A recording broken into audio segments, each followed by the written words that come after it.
Guys, ngeri banget ini guys. Negara Kuba resmi porak-poranda. Hari ini mereka berada di ujung tanduk. Karena ada lebih dari 10 juta rakyat Kuba yang bakal hancur, mati kelaparan. Dan teman-teman tahu nggak? Kehancuran Kuba ini ada hubungannya dengan Nicolas Maduro, presidennya Venezuela. Kok bisa ya? Kalau lu penasaran jangan di skip video ini. Let's check this out.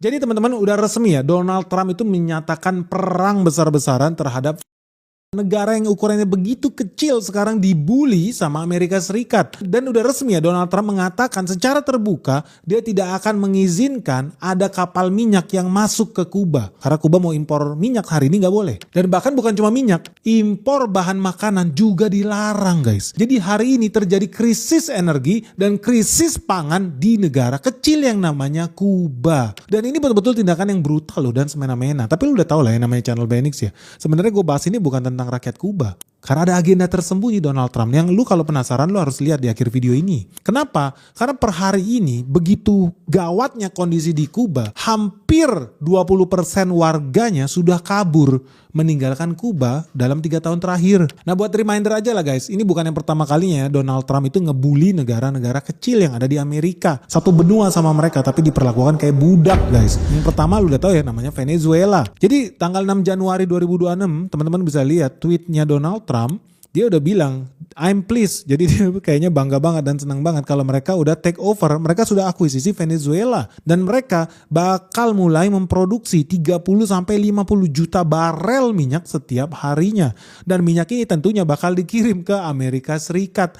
Luar biasa, good news buat Amerika Serikat. Tapi dari sini lu udah bisa lihat akan terjadi gangguan supply chain khususnya buat minyak bumi. Kenapa? Karena teman-teman tahu Venezuela itu ekspor minyaknya yang paling besar ke negara Cina. Yes.